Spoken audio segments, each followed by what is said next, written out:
Hello बच्चों, आज हम लोगों को टेस्ट पेपर 06 का डिस्कशन करना है, जिसके बच्चों टॉपिक थे third A fourth A group hydrocarbon aliphatic with aromatic that is benzene and toluene और सॉलिड स्टेट। तो आपने इसमें मुझसे बच्चों 18 क्वेश्चंस पूछे हैं, तो आइए one by one in question को डिस्कस करते हैं। कुछ नए पॉइंट्स भी आपको मिलेंगे जो आपको अपने नोट्स में लिख लेना है, ठीक है। सबसे पहले आपने क्वेश्चन नंबर 1 पूछा, ये रहा आपके सामने। When diborane react with Lewis base, then cleavage of diborane occurs. In this type cleavage, Lewis base cannot be। देखिए साफ साफ ये बात आपको मालूम होनी चाहिए कि ये जो डाइबोरेन होता है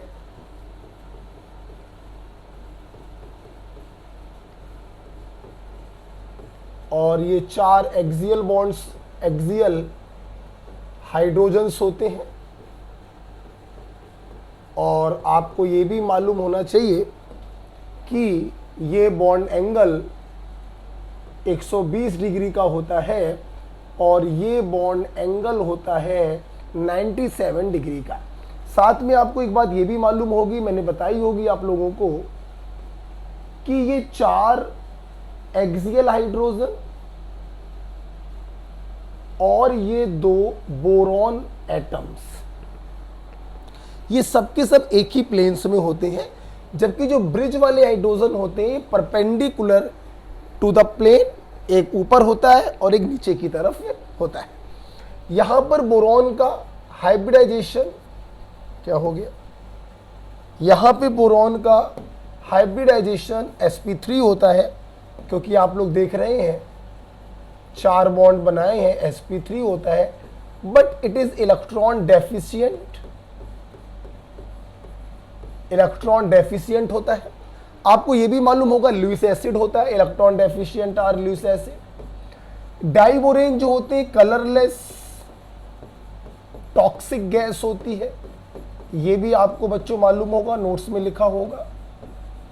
अच्छा, अब सवाल ये आ रहा है कि डाइबोरेन को जब किसी लुईस बेस से हम ट्रीट करते हैं, लुईस बेस फॉर एग्जांपल आप ले सकते हैं टर्सरी एमीन ले सकते हैं, आप कार्बन मोनोऑक्साइड ले सकते हैं, आप THF ले सकते हैं, टेट्राहाइड्रोफुरॉन। ये क्या करते हैं, इस प्रकार से इस डाइमर को तोड़ देते हैं और ये जो BH3 बनता है जिसमें बोरॉन के पास सिर्फ 6 इलेक्ट्रॉन है, तो ये लोग क्या करते हैं, ये अपने लोन पेयर को डोनेट कर देते हैं और इस मोनोमेरिक फॉर्म को स्टेबलाइज करते हैं। ये जो बोरॉन हाइड्राइड होता है, ये डाइमर क्यों बनाता है, क्योंकि इसकी टेंडेंसी होती है अपने ऑक्टेट को पूरा करने की। वो अलग बात है कि डाइमर बनाने के बावजूद भी उसका ऑक्टेट कंप्लीट नहीं हो पाता है।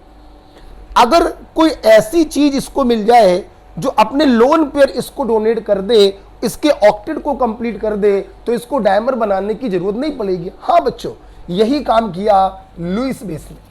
लुईस बेस अपने लोन पेयर को डोनेट कर देते हैं, मोनोमेरिक फॉर्म को स्टेबलाइज कर देते हैं, तो डाइमेरिक फॉर्म बनने की आवश्यकता ही नहीं पड़ती।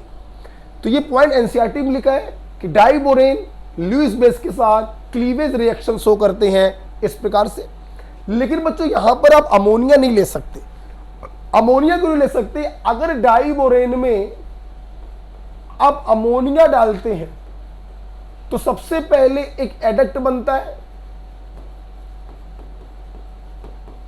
आयनिक एडक्ट होता है, और इस एडक्ट को अगर आप गर्म कर दें तो हमें इनऑर्गेनिक बेंजीन B3N3H6 मिल जाता है। इसलिए अमोनिया का यूज हम लोग नहीं कर सकते। तो कैन नॉट बी, क्या नहीं हो सकता है, अमोनिया नहीं हो सकता, क्योंकि अमोनिया लेने पर क्लीवेज रिएक्शन नहीं होती है, बल्कि पहले एक आयनिक एडक्ट बनता है जिसको गर्म करने पर हमको इनऑर्गेनिक बेंजीन प्राप्त होती है B3N3H6। राइट। क्वेश्चन नंबर 5 पूछा है आपने इसके बाद। क्वेश्चन नंबर 5 कहां हो भाई, आ जाओ। क्वेश्चन नंबर 5 पेश किया जाए, ये रहा आपके सामने। देखिए, how many statement are not correct. सही नहीं है, अर्थात कितने गलत है। फॉल्स स्टेटमेंट आपसे पूछे जा रहे हैं, आइए करते हैं।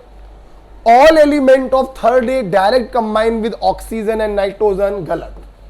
आपको मालूम होना चाहिए थर्ड ए ग्रुप के सिर्फ दो एलिमेंट होते हैं, बोरॉन और एल्यूमिनियम, जो ऑक्सीजन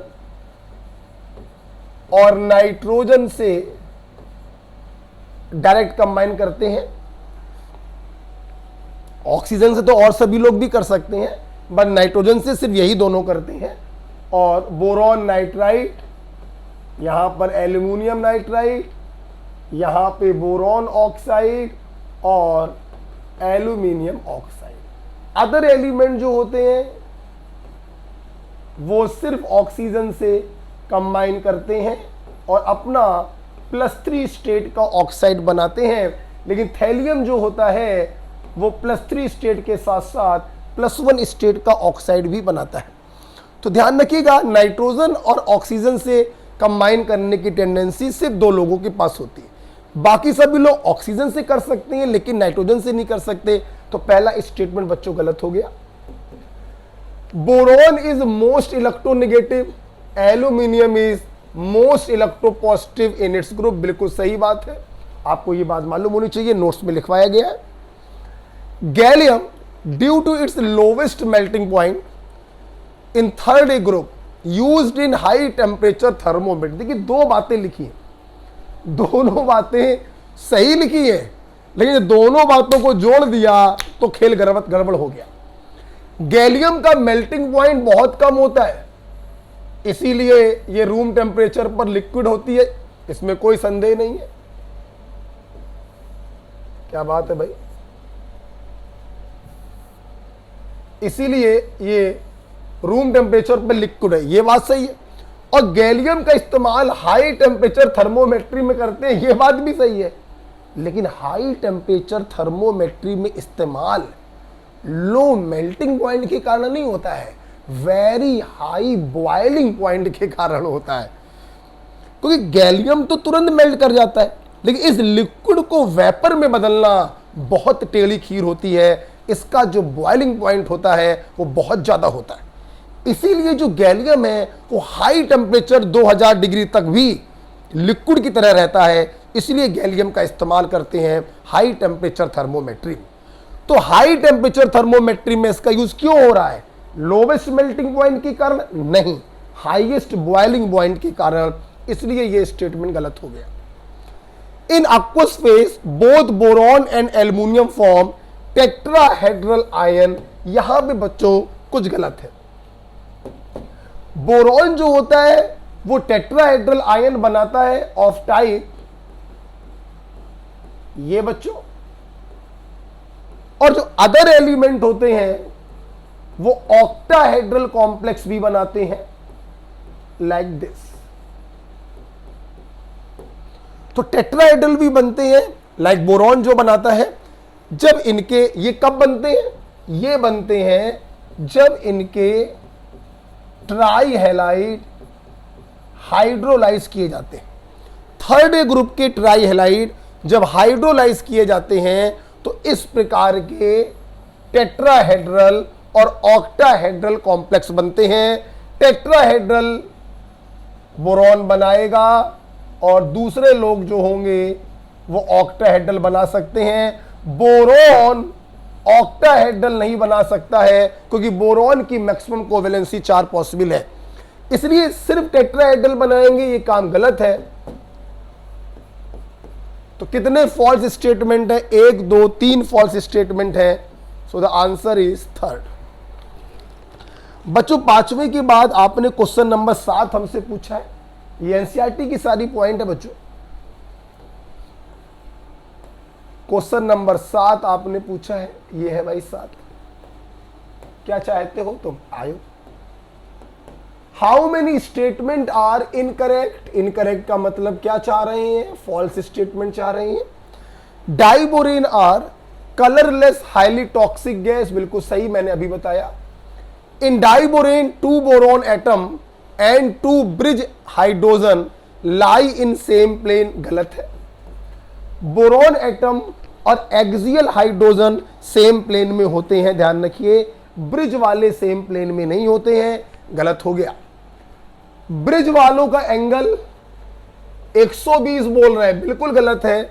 ब्रिज वालों का एंगल होता है 97 डिग्री।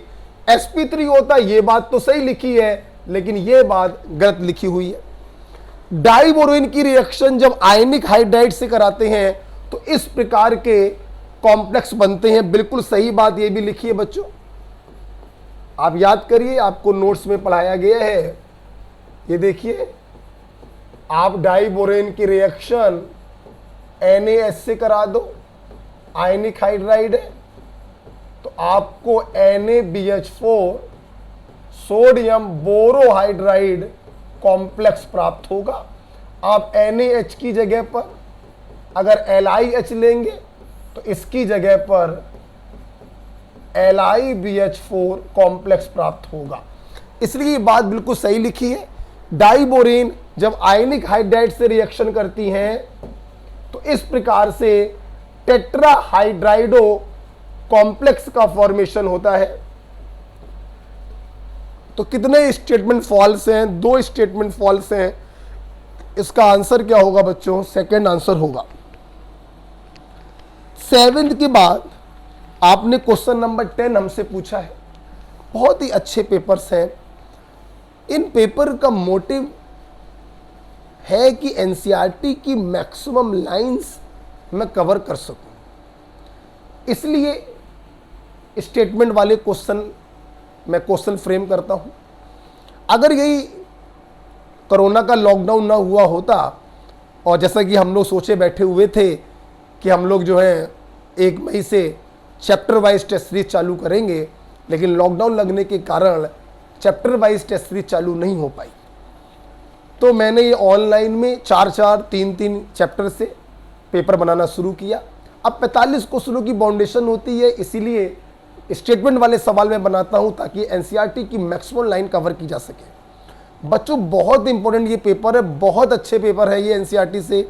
आप इनको विधिवत जरूर सॉल्व करिएगा घर पर, क्योंकि एक एक स्टेटमेंट अपने आप में एक एक क्वेश्चन है। मेरे इस पेपर में अगर 35 to 40 के बीच में आप अगर हैं तो आप बेस्ट माने जाएंगे। 30+ अगर आप हैं तो आप अच्छे माने जाएंगे, लेकिन इसके नीचे मत जाइए। ओके, चलिए चलते हैं क्वेश्चन नंबर 10 की तरफ। कहाँ हो भाई? अच्छा ये रहा भाई, चलो तुम भी आ जाओ। How many statement are not incorrect? गलत नहीं है मतलब सही है, हमें ट्रू ढूंढना है। Tin is the only element of 4th group which decompose water. Fact है, आपने नोट्स में पढ़ा होगा। टिन जो होता है वो आयरन के तरीके स्टीम को डिकम्पोज करता है और हाइड्रोजन गैस को रिलीज करता है। तो पहला वाला पॉइंट बिल्कुल सही है। Germanium and silicon used in semiconductor and refined by zone refining method. बहुत अच्छा पॉइंट है। देखिए कितनी बातें इस पॉइंट में है। सेमी कंडक्टर में यूज होते हैं और जोन रिफाइनिंग से इनका रिफाइनिंग किया जाता है। Except CO all other mono oxide of 4th group पर अनस्टेबल। गलत है बच्चों, अनस्टेबल सिर्फ होता है सिलिकॉन मोनो ऑक्साइड, सिर्फ अनस्टेबल होता है सिलिकॉन मोनो ऑक्साइड। क्या हो रहा है आज भाई?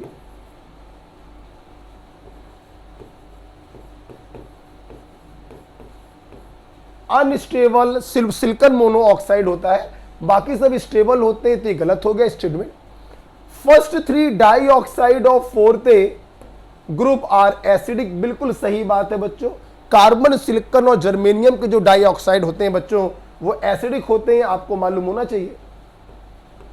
कार्बन, सिलिकॉन, जर्मेनियम, टिन और लेड, तो ये दोनों बच्चों तीनों होते हैं प्योरली एसिडिक। और ये दोनों होते हैं बच्चों एम्फोटेरिक। तो चौथा वाला पॉइंट सही था। तो आप बताइए कितने पॉइंट सही हैं? 1 2 3 पॉइंट सही हैं। Third is the right answer. 10th के बाद आपने क्वेश्चन नंबर 13 पूछा है। 13 ही पूछा, हाँ 13 पूछा, ये रहा। क्या है भाई? CO reducer. बच्चों फैक्ट है, आपने ये क्यों पूछा? कार्बन मोनोऑक्साइड एक बहुत ही अच्छा रेड्यूसिंग एजेंट है। ये ऑलमोस्ट सभी मेटल ऑक्साइड को रिड्यूस करता है, लेकिन नहीं करता है aluminium oxide, alkali metal oxide and alkaline earth metal oxide. इनको रिड्यूस नहीं करता है, बाकी most of the metal oxide को रिड्यूस करता है। सो third is the right answer. First है, सेकेंड है और एल्यूमिनियम हाईली इलेक्ट्रोपॉजिटिव मेटल होती हैं, पावरफुल रिड्यूसिंग एजेंट होते हैं। तो इनके कंपाउंड को रिड्यूस करने की औकात यूजुअली किसी रिड्यूसिंग एजेंट के पास नहीं होती है। तो कार्बन मोनोऑक्साइड एक रिड्यूसिंग एजेंट है, most of the metal oxide को रिड्यूस कर देगा, लेकिन पावरफुल रिड्यूसिंग एजेंट के ऑक्साइडों को रिड्यूस नहीं कर पाएगा। इसलिए 13 का थर्ड आंसर होगा। क्वेश्चन नंबर 15 आपने हमसे पूछा है, ये रहा। आइए 15 देख लेते हैं बच्चों। 15 वाला क्वेश्चन तो बहुत ही इजी क्वेश्चन था, पता नहीं आपने क्यों पूछा। क्या मैं यहीं पर बता दूं? चलिए यहीं बता देते हैं। देखिए, ये आपके सामने कीटोन है, अमलगेटेड जिंक प्लस कंसंट्रेटेड HCl। ये आपका हो गया क्लीमेंशन रिडक्शन। और क्लीमेंशन रिडक्शन क्या करता है? वो CO ग्रुप को रिड्यूस कर देता है CH2 ग्रुप में। तो व्हाट इज ए? बन जाएगा इथाइल बेंजीन।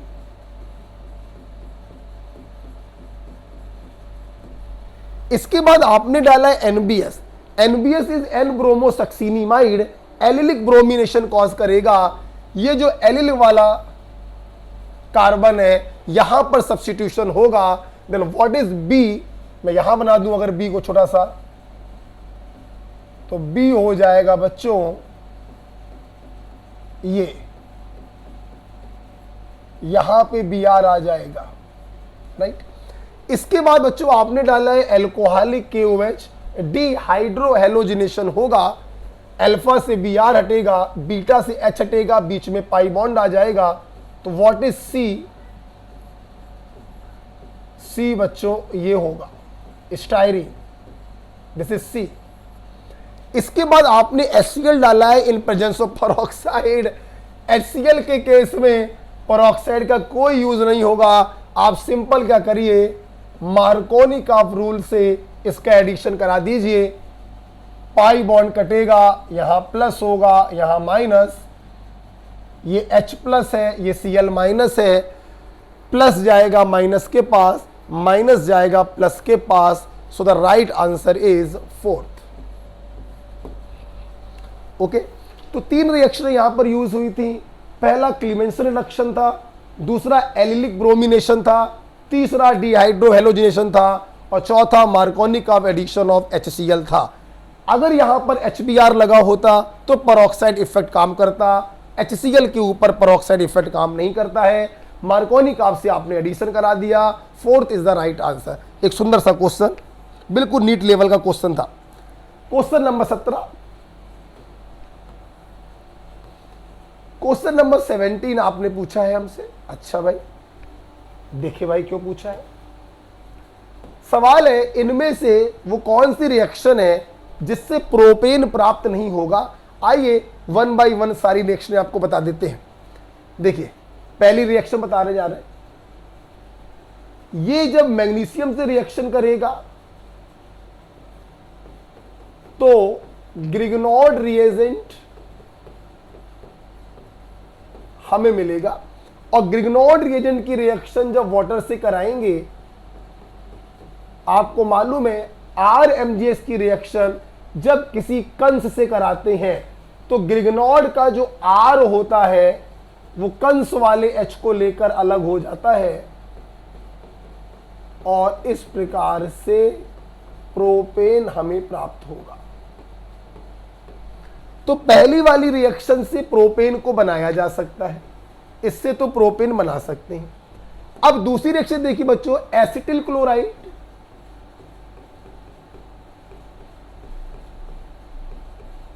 एसिटिल क्लोराइड की रिएक्शन आपने ग्रिगनॉर्ड रिएजेंट से कराई है, CH3MgBr। आपको मालूम है Grignard reagent is the source of carbon ion.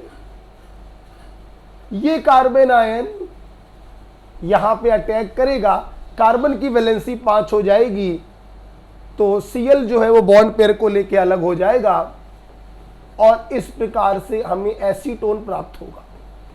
आपको मालूम है कार्बोनिल कंपाउंड न्यूक्लियोफाइल के प्रति हाईली रिएक्टिव होते हैं, रिएक्शन स्टॉप नहीं होगी, ग्रिगनॉर्ड रिएजेंट फिर से अटैक करेगा, लाइक ये माइनस जो है यहां पे अटैक करेगा, यहां पे माइनस आएगा जो दूसरे स्टेप में सॉल्वेंट से H+ को ले लेगा। मैंने एक ही स्टेप में कर दिया है और आपका फाइनल प्रोडक्ट ये बनेगा अल्कोहल। ठीक है, तो सबसे पहले यहां पर देखिए न्यूक्लियोफिलिक सब्स्टिट्यूशन हो रहा है एट sp2 कार्बन, CH3- अंदर आया, Cl- बाहर बन गया एसीटोन। इसके बाद न्यूक्लियोफिलिक एडिशन हो रहा है, ग्रिगनॉर्ड रिएजेंट का R- यहां पे अटैक करके ऐड हो जाएगा, पाई इलेक्ट्रॉन O पर जाएगा, O पे माइनस चार्ज आएगा और वो माइनस वाटर से H+ को ले लेगा और फाइनली अल्कोहल बनाएगा। तो जो सेकंड वाला स्टेप है इससे अल्कोहल का फॉर्मेशन नहीं हो सकता। तो आंसर क्या हो गया, सॉरी एल्केन का फॉर्मेशन नहीं हो सकता, आंसर क्या हो गया थर्ड। लेकिन मैं आपको आगे की रिएक्शन भी रिवाइज कराना चाहूंगा, ये मैं हटाना चाहूंगा। आगे देखते हैं तीसरी रिएक्शन से कैसे बन सकता है प्रोपेन। आप देखिए CH3CH डबल बॉन्ड CH2। सबसे पहले बच्चों इसका हाइड्रोबोरेशन होगा, B2S6 हाइड्रोबोरेशन। ध्यान रखिए आप इसे हाइड्रोबोरेशन ऑक्सीडेशन नहीं कह सकते, अभी फिलहाल हाइड्रोबोरेशन होगा, एडिशन ऑफ डाइबोरेन होगा, इसके 3 मॉलिक्यूल लगेंगे, ये बॉन्ड कटेगा, यहां पर H आता है और यहां पर B आता है, राइट। तो आप देखिए क्या होगा, CH3 CH2 का होल क्यूब B। उम्मीद है देखिए आपको सब मालूम होगा, अब यहां पे ज्यादा अंदर मत घुसनी दीजिए। B2S6 in presence of THF, और अभी ये लकली आपने देखा था कि B2S6 in presence of THF monomeric form में पाया जाता है, BH3 के फॉर्म में पाया जाता है। तो 3 मॉलिक्यूल में क्या होगा, सबके इस कार्बन को एक एक H मिल जाएगा। करके दिखाए क्या, चलो करके दिखा देते हैं भाई, ये कैसे काम हो रहा है ये वाला, इसके 3 मॉलिक्यूल। चलो बेटा करके दिखा देते हैं, कोई बात नहीं। ये कैसे वो बनता है आपको मैं ये दिखाने जा रहा हूं, या देखिएगा सब लोग। B2S6 इन THF BH3 के फॉर्म में होगा, राइट। अब देखो क्या होगा, वेरी सिंपल, बॉन्ड कटे भाई, एक H इसको मिल गया, दूसरा H इसको मिल गया, तीसरा H इसको मिल गया, राइट। तो ये तीनों कार्बन संतुष्ट हो गए। इन तीनों कार्बन की अभी एक एक वैलेंसी खाली है और इस बोरॉन की भी एक वैलेंसी खाली है, तो ये अपनी वैलेंसी को इससे मिला लेते हैं और इस प्रकार से देखिए बच्चों ट्राई एल्किल बोरेन का फॉर्मेशन होता है। देखिए बीच वाला कार्बन संतुष्ट हो गया है,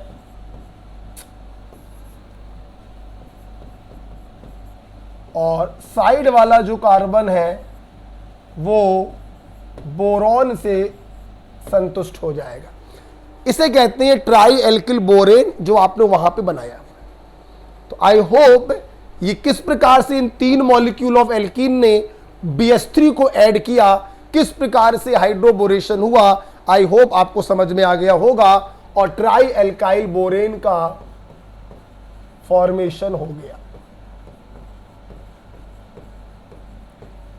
राइट बच्चों, मेरी बात समझ में आ गई। मैं इसको हटा दे रहा हूं, जगह की जरूरत है।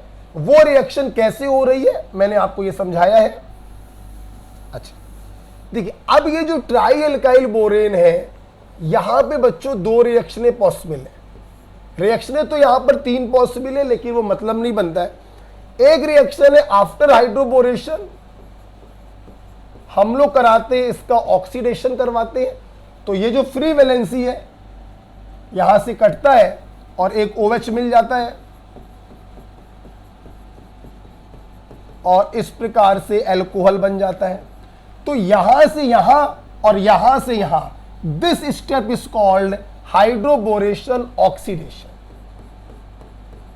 First step is hydroboration, this second step is oxidation, this is hydroboration oxidation.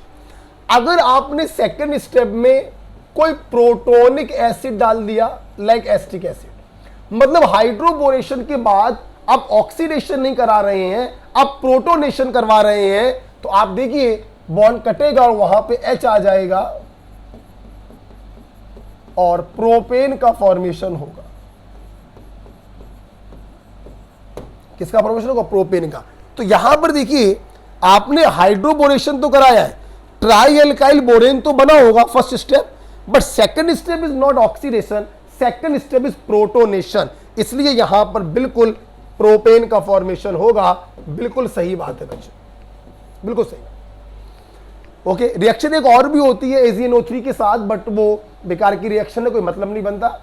अच्छा, यहां से यहां और फिर यहां से यहां तक की रिएक्शन कहलाती है हाइड्रोबोरेशन ऑक्सीडेशन, जिसको शॉर्ट में आप लोग लिखते हो HBO प्रोसेस। और HBO प्रोसेस यूजुअली हम लोग ऐसे भी पढ़ाते हैं, anti Markovnikov addition of water. Anti Markovnikov के अकॉर्डिंग वाटर को ऐड करते हैं। ध्यान दीजिए, वाटर का प्लस जा रहा है वहां जहां हाइड्रोजन कम है और वाटर का माइनस जा रहा है वहां जहां हाइड्रोजन ज्यादा है। तो anti Markovnikov addition of water भी इसको कहते हैं। थर्ड स्टेप हाइड्रोबोरेशन ऑक्सीडेशन नहीं है, थर्ड स्टेप है हाइड्रोबोरेशन प्रोटोनेशन, इसलिए प्रोपेन का फॉर्मेशन होगा। चौथा वाला तो बच्चों आपको मालूम है, रेड फास्फोरस प्लस HI क्या करता है, ये बॉन्ड कटेगा, एक H इधर एक H इधर, यहां से भी प्रोपेन का फॉर्मेशन होगा। तो किससे नहीं हो रहा प्रोपेन का फॉर्मेशन? सेकंड से नहीं हो रहा है, तो 17 का बच्चों आंसर हो गया सेकंड। इसके बाद बच्चों आपने पूछा है हमसे क्वेश्चन नंबर 20, सब दिखाई पड़ रहा है? ओके, क्वेश्चन नंबर 20 पे चलते हैं। जो भी नया पॉइंट आएगा मैं आपसे कह दूंगा, आप नोट कर लीजिएगा। आइए, क्या है भाई? आहा, 2 ब्यूटीन, चलो ये रहा 2 ब्यूटीन, और इसमें आपने एल्कलाइन के अमनोफोर डाला। देखिए, मैं मानता हूं कभी कभी बच्चे कंफ्यूज हो जाते हैं एल्कलाइन के अमनोफोर में कि 1% कोल्ड एल्कलाइन के अमनोफोर अगर है तो वो बेयर्स रिएजेंट होता है, first step oxidation of alkene. लेकिन केमनोफोर in alkaline medium hot condition अगर है तो वो थर्ड स्टेप ऑक्सीडेशन होता है। देखिए, कहीं पर हॉट मेंशन नहीं है, तो this is equivalent to Baeyer's reagent. और बेयर्स रिएजेंट में क्या होता है, पाई बॉन्ड कटता है और सिस हाइड्रोक्सिलेशन होता है, एक OH इधर एक OH इधर। कौन सा बच्चों आंसर है? Fourth answer. अगर बच्चों ये हॉट क्यूब होता तो ये 20 से बॉन्ड कट जाता और 2 कार्बन का एसिड, एसिटिक एसिड आपको प्राप्त होता। कहीं पर भी एसिटिक एसिड नहीं है, तो ऐसे भी आप समझ सकते थे कि ये जो एल्कलाइन KMnO4 है ये हॉट क्यूब वाला नहीं है, बल्कि ये बेयर्स रिएजेंट वाला है, 1% कोल्ड एल्कलाइन KMnO4। सिस हाइड्रोक्सिलेशन होगा, fourth is the right answer. बच्चों 20 के बाद आपने पूछा है क्वेश्चन नंबर 24।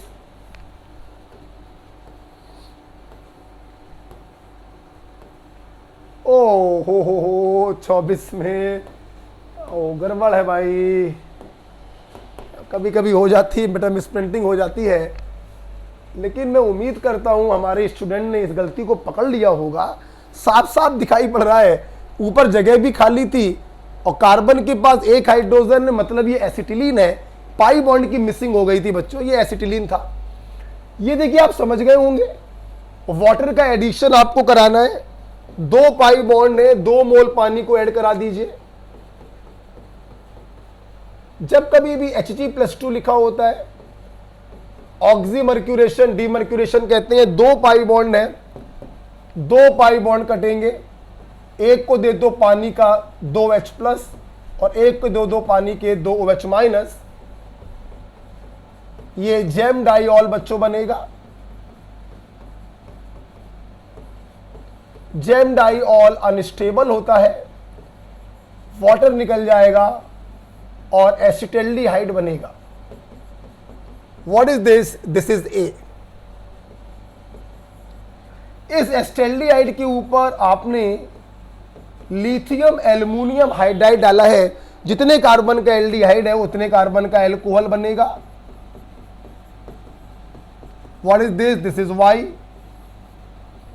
वाई में आपने फास्फोरस डाला है प्लस ब्रोमीन डाला है। OH को हटाएगा, Br को लगाएगा। A Y. What is this? This is Z. तो आपसे उन्होंने क्या पूछा है? What is Z? Z is ethyl bromide. So third is the right answer. Alkyne में जब ऑक्सीमर्क्यूरेशन करते हैं, कुछ मत करिए, 2 मोल पानी को ऐड कर दो।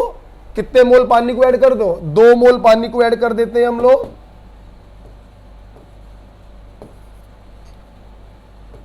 2 मोल पानी को हम लोग ऐड करवा देते हैं।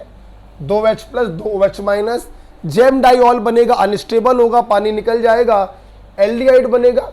एल्डिहाइड का हमने करवा दिया reduction with the help of LiAlH4। जितने कार्बन का एल्डिहाइड होता है उतने कार्बन का एल्कोहल बनेगा। जहां जहां OH वहां वहां Br और 2 कार्बन का एथिल ब्रोमाइड आपको प्राप्त होगा। Third is the right answer. 24 के बाद बच्चों आपने क्वेश्चन नंबर 27 पूछा है। 27 तो पूछकर मतलब समझो आपने ऐसी फीलिंग दी है जिसकी कोई लिमिट नहीं है। मतलब 27 नंबर क्वेश्चन आपने पूछा है, मुझे बहुत ज्यादा दुख हुआ इस क्वेश्चन से। क्लास में तो सॉलिड स्टेट मैंने पढ़ाया ही पढ़ाया है। मेरा जो केमोटॉनिक्स करके यूट्यूब चैनल है उसमें भी मैंने सॉलिड स्टेट को अलग से 4 लेक्चर मैंने पढ़ा रखे हैं। अब वहां पर लेक्चर को देखें। जिस बच्चे ने ये क्वेश्चन पूछा है, जिस भी स्टूडेंट ने ये क्वेश्चन पूछा है, मैं उससे रिक्वेस्ट करूंगा कि वो सर्वप्रथम सॉलिड स्टेट के 4 लेक्चर जो मेरे यूट्यूब चैनल पर पड़े हुए हैं, आप सर्वप्रथम उन 4 लेक्चर को देखें। तो इस क्वेश्चन में कोई दम नहीं है, ना इस क्वेश्चन में, ना इस क्वेश्चन में, ना आगे के क्वेश्चन से। ओके, ये बताने का कोई मतलब नहीं है बच्चों, सब बच्चों को रटा हुआ है। Simple cubic unit cell, Z की वैल्यू होती है 1। Face centred unit cell, Z की वैल्यू आती है 4। और body centred unit cell, Z की वैल्यू आती है 2।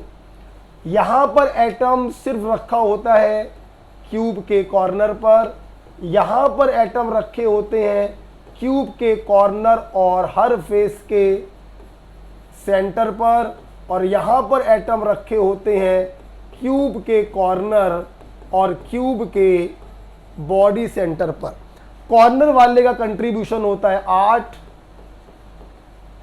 जेड की वैल्यू 1 आई। यहां पर देखिए कॉर्नर वाले का कंट्रीब्यूशन होता है 1/8, फेस सेंटर वाले का होता है 1/2, जेड की वैल्यू 4 आई।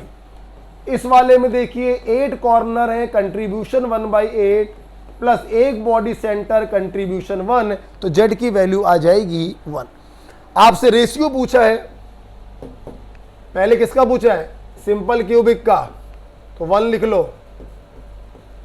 फिर बॉडी सेंटर का पूछा है, ये 2 होगा। फिर पूछा है बॉडी सेंटर का, तो 2 लिख लो। फिर पूछा है फेस सेंटर का, तो 4 लिख लो। 1:2, 2:4। Third is the right answer. जिस बच्चे ने ये क्वेश्चन पूछा है वो प्लीज सॉलिड स्टेट के 4 लेक्चर यूट्यूब पे पड़े हुए हैं, आप पहले उनको देखिए बच्चों। राइट, 27 के बाद आपने क्वेश्चन नंबर 29 पूछा है बच्चों। यहां पे कुछ लिखवाएंगे, आपको नोट करना है। ये देखिए 29, आ जाओ भाई। 29 में आपको सबसे पहले जो क्या नोट करना है, अपनी कॉपी पर नोट करना है। पॉइंट नंबर 1 लिखेंगे TiO, CrO2 and ReO3 okay behaves like metal।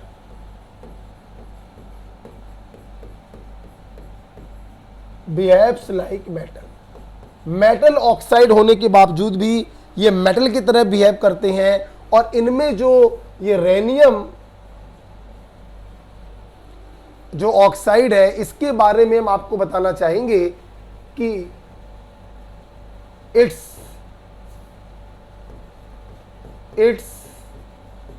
Metallic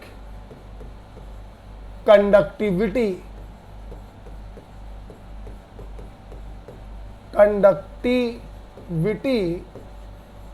is like copper. Rhenium oxide की जो मेटेलिक कंडक्टिविटी होती है वो कॉपर के तरीके होती है। नेक्स्ट बच्चों पॉइंट में लिखना चाहूंगा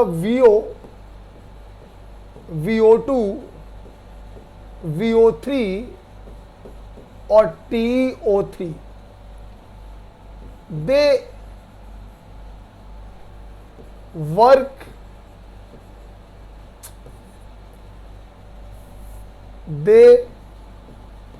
वर्क एज, यानी क्या हो गया आज, ज्यादा गड़बड़ कर रहा है। कंडक्टर और इंसुलेटर डिपेंड्स ऑन टेम्परेचर। ये ध्यान रखिएगा, ये कंडक्टर की तरह बिहेव कर सकते हैं और इंसुलेटर प्रॉपर्टी भी शो कर सकते हैं। ये डिपेंड करता है टेम्परेचर के ऊपर। तो ये एक बात आपको नोट करनी थी, अपनी कॉपी में याद करना है।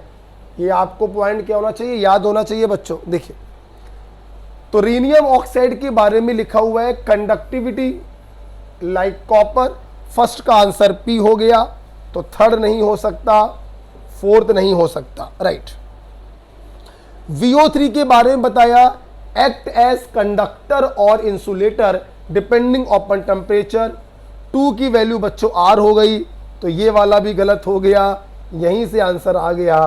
First is P, 2 is R।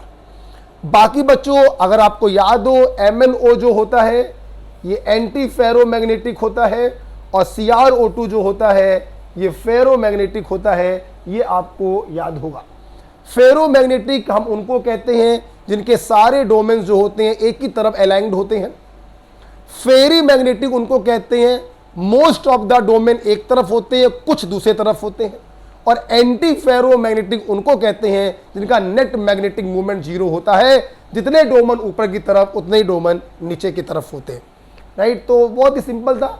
इसमें आप लोग को नहीं मालूम था ये वाला पॉइंट, नहीं मालूम था ये वाला पॉइंट, जिसके लिए मैंने आपको ये थ्योरी लिखवाई है।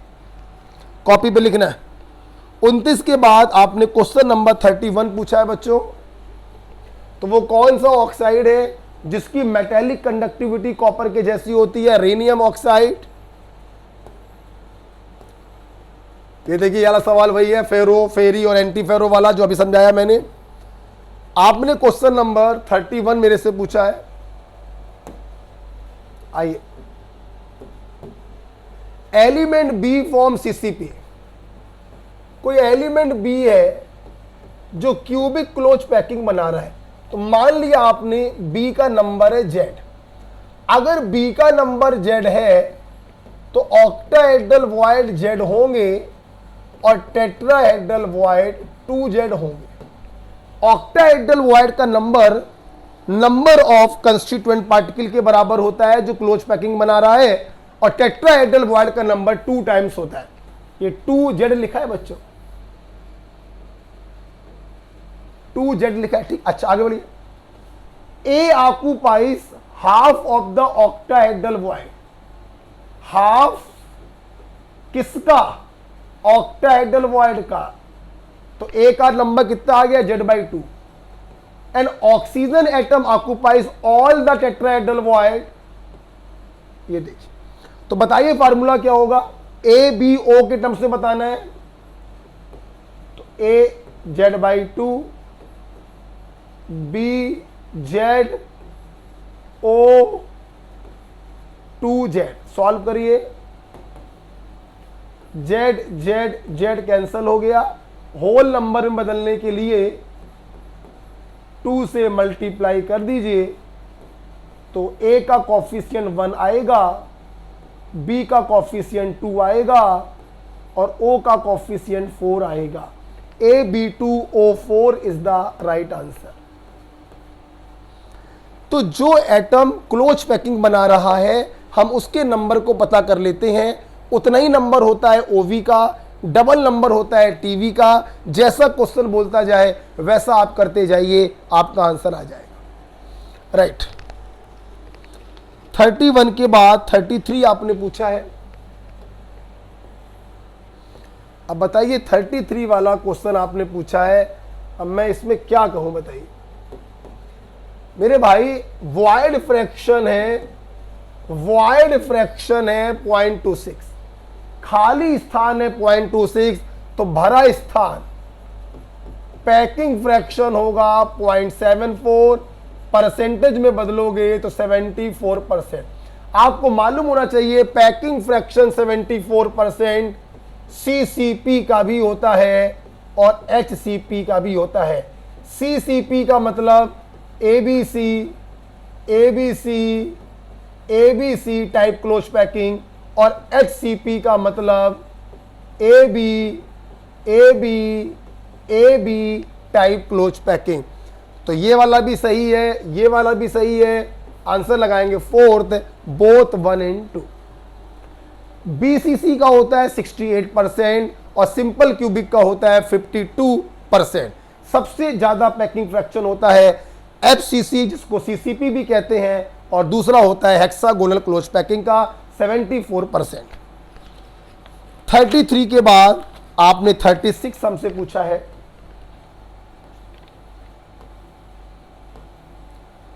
ये देखिए 36 वाला ब्रैग्स इक्वेशन का ये क्वेश्चन था। क्या होती है ब्रैग इक्वेशन? मान लीजिए ये आपका क्रिस्टल लैटिस है। क्रिस्टलाइन सॉलिड क्या होते हैं बच्चों? जो एक डेफिनेट पैटर्न में, डेफिनेट प्लेन में अरेंज होते हैं। ये मान लीजिए प्लेन्स है, ये मान लीजिए इंटरप्लेनर डिस्टेंस है। यहां से कोई इंसिडेंट रे आई, इंसिडेंट रे का प्लेन से एंगल होता है थीटा। ये नॉर्मल है और ये बच्चों डिफ्रैक्ट हो गए, रिफ्लेक्ट हो गए। ये एंगल भी कितना होता है बच्चों? थीटा। ओके, आप देख सकते हैं नॉर्मल से प्लेन का एंगल होगा 90।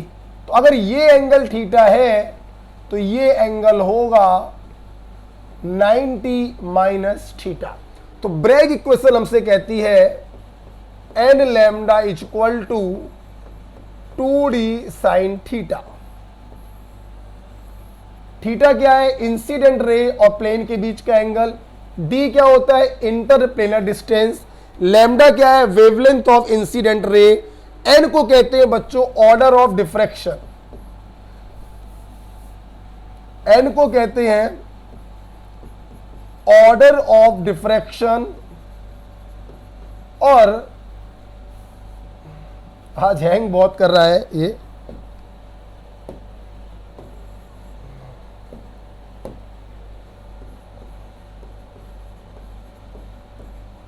ऑर्डर ऑफ डिफ्रैक्शन, इसको हम लोग कहते हैं फर्स्ट ऑर्डर डिफ्रैक्शन n बराबर 1, सेकेंड ऑर्डर डिफ्रैक्शन n बराबर 2, थर्ड ऑर्डर डिफ्रैक्शन n बराबर 3।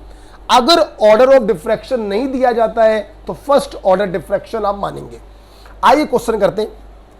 To obtain a diffraction peak for a crystalline solid with interplanar distance, यहीं पे कर देते हैं, interplanar distance is equal to wavelength, लो बराबर है, कट गए। डिफ्रैक्शन पीक चाहिए हमको, फर्स्ट ऑर्डर डिफ्रैक्शन आप मानेंगे, n बराबर 1 रख दीजिए, तो 2 साइन थीटा, तो साइन थीटा बराबर 1/2, तो थीटा बराबर 30 डिग्री। क्योंकि साइन 30 की वैल्यू होती है 1/2, आपको ये बात मालूम होगी, तो आपका आंसर क्या आ गया, 36 is 3। सिंपल क्वेश्चन था। पता नहीं एक बच्चा कहां पे कंफ्यूज हो गया, वो 2 थीटा को इस्तेमाल करने लगा। यहां पर तो कोई 2 थीटा दिया ही नहीं गया है बच्चों। ओके, तो the angle of incidence should be, angle of incidence should be theta. आपसे पूछा जा रहा है what is theta, incident ray और प्लेन के बीच के एंगल को हम थीटा बच्चों कहते हैं। इंसिडेंट रे और नॉर्मल के बीच का जो एंगल होगा वो 90 माइनस थीटा होगा।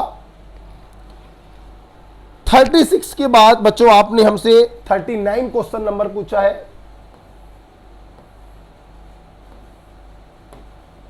थर्टी 39 ही पूछा है ना, हाँ 39 ये पूछा। अब बताइए ये क्वेश्चन पूछा है, एक फैक्ट है।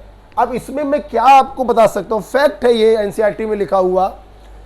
शॉर्टकट इफेक्ट, शॉर्टकट इफेक्ट में क्या होता है, स्टैक्योमेट्रिक डिफेक्ट होता है, इसको वैकेंसी डिफेक्ट भी कहते हैं। इक्वल नंबर ऑफ कैटायन और एनायन लैटिस को छोड़ के बाहर चले जाते हैं, वैकेंसी क्रिएट होती है, इसलिए वैकेंसी डिफेक्ट कहते हैं। इक्वल नंबर के लूज करते हैं, स्टैक्योमेट्रिक डिफेक्ट कहते हैं। मास घटने के कारण डेंसिटी जो होती है वो घट जाती है। अच्छे आयनिक सॉलिड शॉर्टकी डिफेक्ट को शो करते हैं। हाई रेडियस रेशियो होना चाहिए, हाई रेडियस रेशियो होना चाहिए। ऐसे आयनिक सॉलिड शॉर्टकी डिफेक्ट को शो करते हैं, जैसे NaCl और KCl।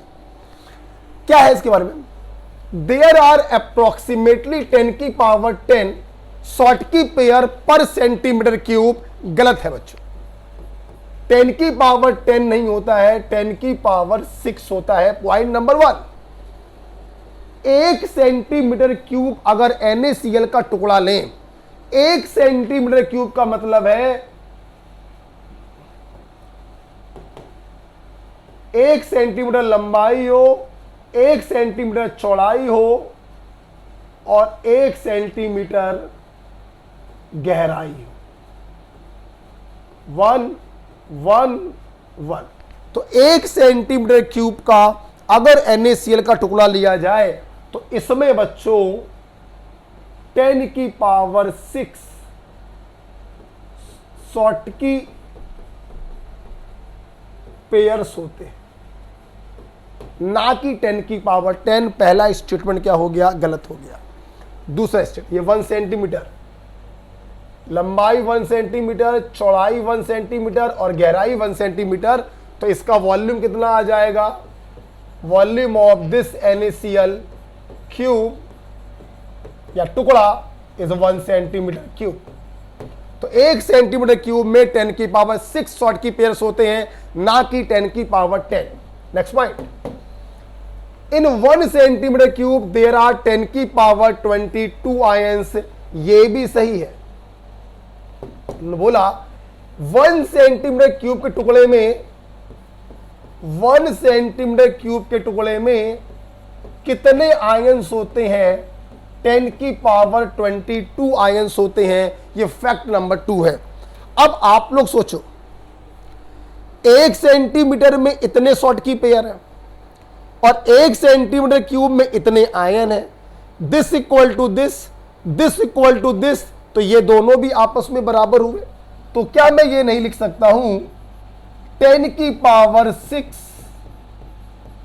Schottky pairs are equivalent to 10 की पावर 22 आयंस।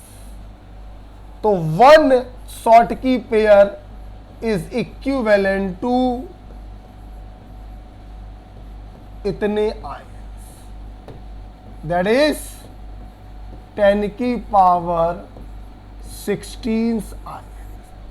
ओके, तो अगर ध्यान से देखें तो देयर आर 2 शॉटकी डिफेक्ट पर 10 की पावर 16। नो बच्चों, 2 नहीं होना चाहिए था, यहां पे 1 होना चाहिए था। तो पहले वाले में करेक्शन है, करेक्शन मतलब जो क्वेश्चन लिख रखा है गलत, फॉल्स है हमारे लिए। अगर यहां पे 10 की पावर 6 लिखा होता तो ये सही हो जाता, और तीसरा वाला फॉल्स इसलिए है जहां पे 2 लिखा है, अगर वहां पे 1 लिखा होता तो तीसरा भी सही हो जाता। कुल मिला के हमसे सही स्टेटमेंट पूछा गया था, तो सही स्टेटमेंट कौन सा है? सेकंड। तो 1 सेंटीमीटर क्यूब में कितने शॉट की पेयर होते हैं बच्चों? 10 की पावर 6 होते हैं। और 1 सेंटीमीटर क्यूब में कितने आयंस होते हैं? 10 की पावर 22 आयंस होते हैं। दोनों स्टेटमेंट को इक्वलाइज कर दीजिए, तो 1 शॉट की पेयर इज इक्विवेलेंट टू 10 की पावर 16 आयंस। 39 के बाद आपने 42 पूछा है बच्चों, 42 43 दोनों पूछे। आइए, 42 43 दोनों पूछे हैं आपने। ओके बच्चों, ये फैक्ट है, आपको मालूम होगा FeXO मेटल डेफिशिएंसी डिफेक्ट होता है, और यहां पे बच्चों x की वैल्यू जो होती है 0.93 से लेकर 0.96 तक वेरी करती है। ऐसा NCERT में लिखा हुआ है, फैक्ट है, मैं इसमें कुछ हेल्प नहीं कर पाऊंगा। याद करना है, याद करना है, FeXO में x की वैल्यू होती है 0.93 से 0.96 बच्चों, राइट। क्वेश्चन नंबर 43, अब देखिए इसका आंसर वैसे नन है। आंसर क्या होगा? नन। आपकी सीट में आंसर फर्स्ट दिया गया है, थोड़ा करेक्शन है, ये 10 की पावर 21 होगा। अब जो चाहे आप कर लीजिए। अगर आपका आंसर 10 की पावर 21 आ रहा था, वो सोच के आपने नन लगा दिया है, तो आप अपने में 5 नंबर जोड़ लीजिएगा, दैट्स इट। ओके, पक्का? अब मैं सवाल को सॉल्व कर दे रहा हूं। करेक्शन है, अगर यहां पर ये जो 22 लिखा है, अगर ये 21 कर दिया जाए तो पहला आंसर आ जाएगा। क्योंकि नन भी एक ऑप्शन था, इसलिए आप इसका आंसर नन लगाते, और हमने चूंकि फर्स्ट दे दिया है, आप 5 नंबर ऐड कर लीजिएगा। अब हम सवाल को सॉल्व करने जा रहे हैं। Aluminium crystallizes in cubic close packing, CCP structure है। सीसीपी बोले तो FCC। मेटेलिक रेडियस दिया है 125 pm। पिकोमीटर को अगर सेंटीमीटर में बदलें तो 10 की पावर -10 सेंटीमीटर कर सकते हैं, या 1.25 इंटू 10 की पावर -8 सेंटीमीटर भी कर सकते हैं। How many unit cell are there in 1 centimetre cube of aluminium? देखो, हमारे पास ये एल्यूमिनियम का टुकड़ा है, एल्यूमिनियम का ब्लॉक। अब ये एल्यूमिनियम जो FCC में, तो FCC का मतलब एक प्रकार से क्या होता है? CCP। ऐसे ऐसे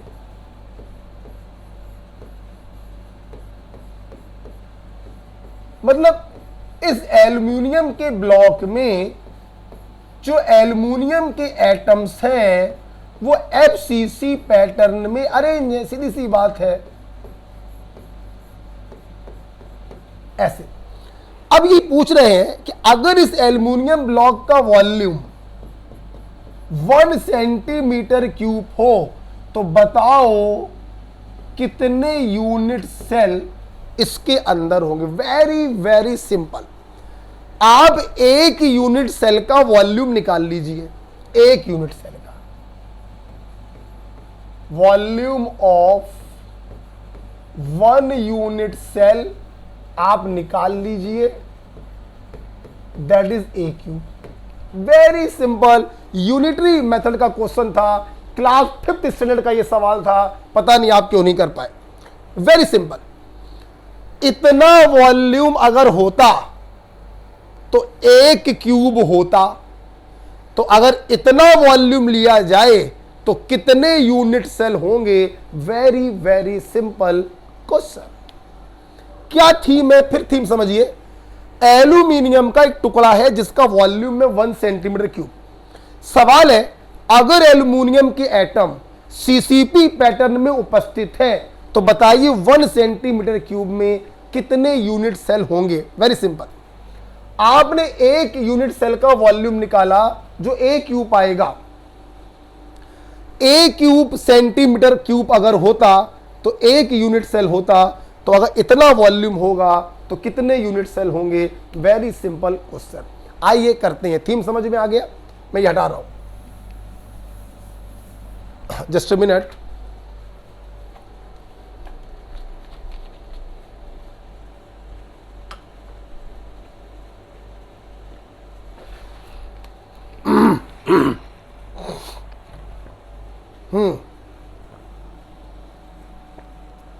ये देखिए, अब अगर आपको 1 यूनिट सेल का वॉल्यूम निकालना है तो आपको एज लेंथ की जरूरत पड़ेगी। अच्छा, चूंकि बच्चों ये सीसीपी में है, आपको शायद मालूम हो, सीसीपी में जो एटम्स होते हैं वो कॉर्नर्स में भी होते हैं और हर फेस के सेंटर में भी होते हैं। तो आप अगर ध्यान से देखें, R, 2R और R, that is 4R equal to face diagonal A√2, तो यहां से A बराबर आ जाएगा 4R/√2। वैल्यू रख दीजिए, R की वैल्यू 1.25 10⁻⁻8 अपॉन √2। सॉल्व कर लेते हैं बच्चों हम लोग इसको। दशमलव अगर हटा दें तो नीचे 2 जीरो बढ़ जाएंगे, राइट। तो ये देखिए 4 से ये कटेगा, 25 आएगा, 25 पंचे 125। हम और भी सॉल्व कर सकते हैं इसको। अगर हम यहां पे 10⁻⁻7 कर दें तो नीचे 10 बढ़ जाएगा, 5 दूनी 10 centimetre. So volume of 1 unit cell is A cube. A की वैल्यू है इतना, इसका क्यूब कर दो। सॉल्व करना चाहे आप सॉल्व कर सकते हैं। ऊपर आएगा 10⁻⁻21, नीचे आएगा 2 दूनी 4 दूनी 8, और √2 का जब क्यूब करेंगे तो 2√2 आएगा। मतलब इतना वॉल्यूम अगर होता तो 1 यूनिट सेल होता, तो 1 सेंटीमीटर क्यूब अगर वॉल्यूम होगा तो कितने यूनिट सेल होंगे? मैं रब करके ऊपर करने जा रहा हूं, लिखेंगे 10⁻⁻21 अपॉन 16√2 सेंटीमीटर क्यूब होने पर 1 यूनिट सेल होता।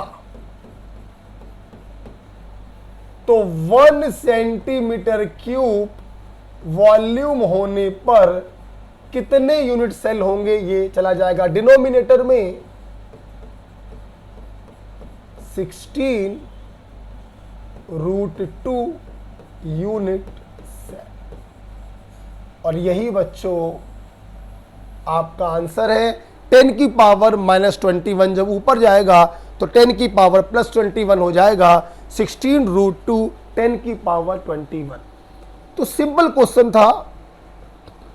1 सेंटीमीटर क्यूब एल्यूमिनियम के टुकड़े में कितने यूनिट सेल होंगे अगर एल्यूमिनियम सीसीपी पैकिंग में है, क्यूबिक क्लोज पैकिंग में है। 1 यूनिट सेल का वॉल्यूम निकाल लीजिए A क्यूब। तो A क्यूब अगर होता तो 1 यूनिट सेल होता, तो अगर 1 सेंटीमीटर क्यूब वॉल्यूम है तो कितने यूनिट सेल होंगे, यूनिटरी मेथड लगाना था।